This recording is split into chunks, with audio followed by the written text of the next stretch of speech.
आपण महत्त्वाची बातमी बघतोय राजीव गांधींच्या काळातल्या बोफोर्स घोटाळ्याच्या संदर्भातली। या कथित बोफोर्स घोटाळ्याचा तपास पुन्हा सुरू होणार असल्याचं कळतंय। भारताने अमेरिकेकडे घोटाळ्याशी संबंधित माहिती मागवल्याचं सूत्रांनी सांगितलंय।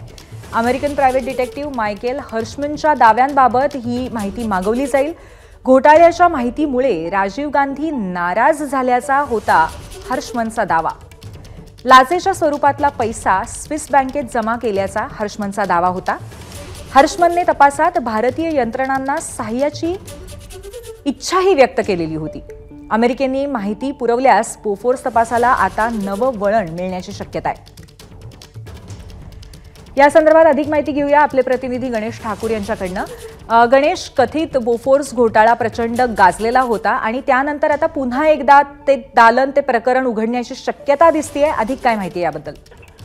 पूर्वी 40 वर्षांनंतर LR दाखवून किंवा LR पाठवून भारत सरकारनं अमेरिकन एजन्सीकडनं या संबंधी सगळी माहिती मागवली। याचा अर्थ हेच की आता पुन्हा नव्यानं त्याची चौकशी होऊ शकते आणि जर चौकशी झाली तर या पूर्ण प्रकरणाला एक नवीन वळण मिळू शकतं। आणि बोफोर्स प्रकरण असं प्रकरण आहे जे काँग्रेसला 40 वर्षापासून अडचणीचं ठरलेलं आहे।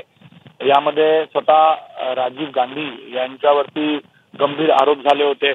जवळपास 64 कोटींची लाच देऊन हे प्रकरण किंवा हे कॉन्ट्रॅक्ट बोफोर्सचं कॉन्ट्रॅक्ट सरकारनं आपल्याकडे घेतलं होतं स्वीडिश कंपनीकडून, अशा प्रकारचे आरोप होते। आणि जवळपास 1427 कोटींचं हे पूर्ण कॉन्ट्रॅक्ट होतं, ज्यामध्ये 400 हॉविट्झर तोफ खरेदी करायची होती।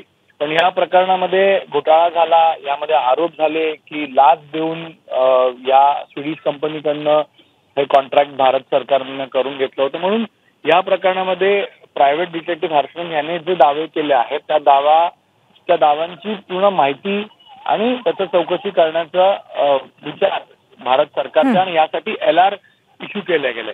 LR म्हणजे काय तर लेटर रेगोटरी, याच्या माध्यमातून जे अमेरिकन न्याय विभाग आहे तिथून त्यांनी अधिकारिक स्वरूपातली ही माहिती त्यांनी मागितली आहे भारत सरकारनं।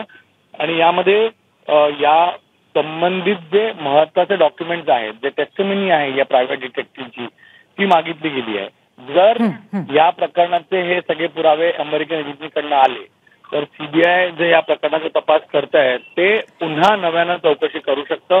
बरोबर आहे गणेश, म्हणजे एकंदरीतच हा संपूर्ण जो मामला होता, हे जे प्रकरण होतं, हा कथित घोटाळा होता, यामध्ये पुन्हा एकदा कुठेतरी धागेदर शोधण्याचा मानस दिसतोय सरकारचा। धन्यवाद आपण दिलेल्या माहितीबद्दल।